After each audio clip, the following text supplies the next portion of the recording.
Já há algum tempinho que a gente vem comentando com você o quanto que a Fundação Casper Libero se preocupa com a saúde de uma forma geral. E agora mais ainda com a saúde oral. É tão importante quando a gente fala em divulgação, em orientação, em informação. A gente aqui da Fundação Casper Libero tem essa grande oportunidade de aprender a cada dia. Essa oportunidade tem se estendido também a você que assiste toda a programação da Gazeta e principalmente a mulheres. Aqui a gente tem mostrado o quanto que vale a pena sempre você se informar. Prova disso é que a doutora Mariana Braga, que é professora de odonto, está com a gente. Seja bem-vinda, viu? Obrigada, obrigada. E eu acho que quando a gente fala em saúde, a gente sempre tem que falar em prevenção. E tão pouco as pessoas se preocupam com isso. Uma preocupação leve, mas muito importante. Principalmente com a primeira dentição. Com certeza. As mães acham que o momento de levar o filho ao dentista é quando nasce o primeiro dentinho. Essa é a hora ou é muito antes disso, doutora Mariana? Na verdade, Kátia, né, o horário de levar, o momento de levar o filho ao dentista é quando você, na verdade, ele pode, até mesmo no momento que a gestante está gerando aquele bebê, os dentinhos já estão se formando. Então, nesse momento, a gestante já está apta a receber as informações para os cuidados futuros com essa criança. Então, logo essa criança nasce e já possa sair de casa, né, que a gente sabe que tem um período que o bebê ele fica em casa, 45 né? dias, né? Geralmente.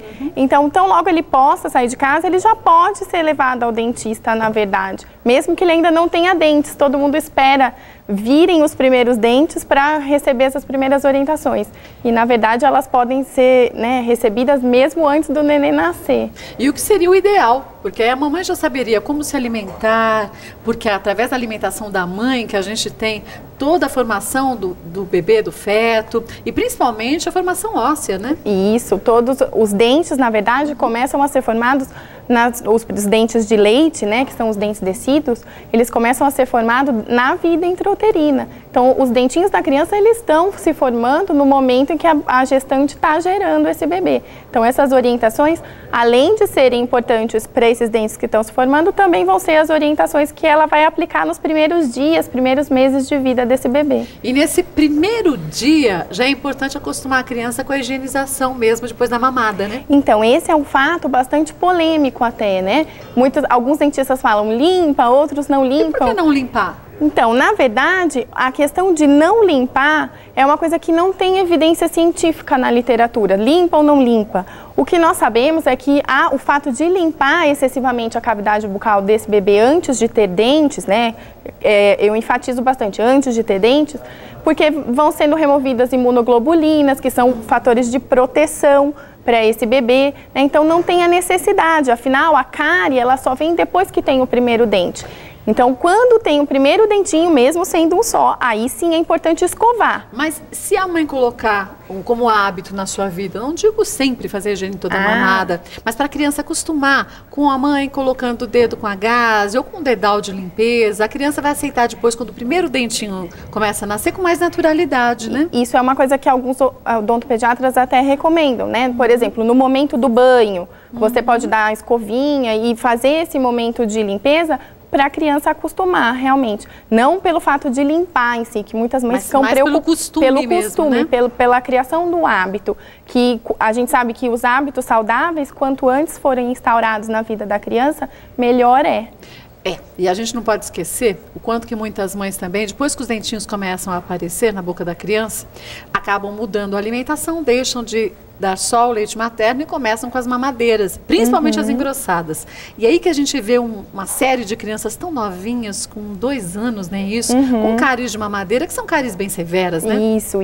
Isso é um fator bastante importante. Muitas vezes no desmame da criança, então na passada do aleitamento materno para o aleitamento artificial na mamadeira, muitas vezes junto com o leite de vaca, geralmente, que é o que é introduzido, é colocado a adição de açúcar, né, e alguns engrossantes, que são elementos cariogênicos. Então, eles devem ser usados com cautela, né, e se não puder evitar, usar em pequena quantidade, se não puder evitar, fazer a escovação depois, porque isso é extremamente importante. Porque senão esse açúcar ele fica sobre o dente e ele vai ser metabolizado pelas bactérias, levando ao processo carioso, que é o que depois culmina nesse quadro clínico tão desagradável, que daí vai demandar tratamento, né? Sim, com certeza. Algumas crianças chegam até depois a ter problemas de canal, né? Isso, muitas crianças acabam tendo que fazer o tratamento de canal do dente de leite, que muita gente acha que não tem, não existe, né? Mas existe. E é um tratamento que demanda mais tempo, que demanda a colaboração da criança, né, que dá para fazer, não tem problema, mas que é muito mais difícil do que a gente prevenir. E essa visita, quando a criança está com 2, 3 anos ao dentista, é muito importante, até na escolha desse profissional, para ter essa ligação entre profissional e clientezinho, pequenininho, uma harmonia acima de tudo, porque muita criança tem medo de ir ao dentista, né? Isso. A gente depois, quanto antes essa criança for apresentada ao dentista, eu acho que minimiza essa questão do costume mesmo, porque a criança se habitua, vê que ela vai passar no dentista muitas vezes por rotina, para uma consulta de prevenção, de orientação, e que isso não é desagradável para ela. Então, vai criando essa rotina, além de ser extremamente importante para essas primeiras orientações e para se instaurar realmente o hábito saudável. Voltando ao primeiro momento do primeiro dentinho, do aparecimento do primeiro dente, muitas mães sabem, e principalmente quem já teve filhos, o quanto que essa gengiva fica irritada, inchada, o quanto deve incomodar o bebê. O uso de mordedores é indicado ou não? Sim, os mordedores, né, na verdade, o processo de erupção gera um processo inflamatório ali na gengiva, por isso incomoda, fica a gengiva um pouquinho inchadinha, dolorida, mais vermelhinha, né? E dolorida. Os mordedores, eles vão aliviar a sintomatologia, né? Então eles são paliativos para que essa sensação de coceira, prurido, né, essa sensação da gengiva inflamada diminua. A gente indica também que se usar aqueles mordedores com gel, para colocar um pouquinho na geladeira, porque o gel fica mais geladinho e alivia melhor essa sintomatologia do bebê. Ah, que bom! Olha, meus filhos cresceram e eu não sabia disso, agora já é tarde demais. O mais novo está com 16, já não vai usar mordedor mais. Né? Agora, quando os dentinhos começam a aparecer, a gente vê o quanto que as mães acostumaram mal os seus filhos, que quando o bebê nasce, a gente acha que ele vai ficar mais tranquilo com chupeta. E soca a chupeta na boca da criança. Às vezes a criança nem quer pegar a chupeta, mas a mãe tanto insiste que a criança pega. Os dentes começam a nascer e a criança já se acostumou àquela chupeta. Depois é difícil conseguir tirar, né? Sim, a remoção do hábito de chupeta é complicada, mas é possível, né? Então a gente vai trabalhar aí com motivação da criança, com reforço positivo, então cada dia que ela consegue ficar sem chupar a chupeta é importante, né? Lembrando que, na verdade, a introdução da chupeta, ela não é uma regra, nem é para todas as crianças. Tem algumas crianças que vão precisar chupar a chupeta? Tem.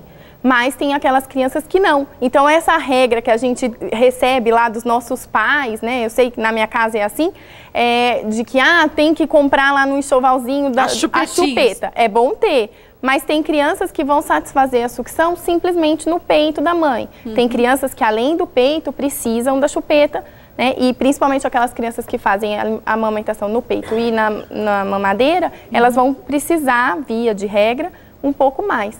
Mas se introduzida, o ideal é que ela seja removida num tempo precoce, né? Que não se deixe estender além de 2, 3 anos, porque daí vai ficar, as complicações na oclusão acabam ficando mais severas. E não só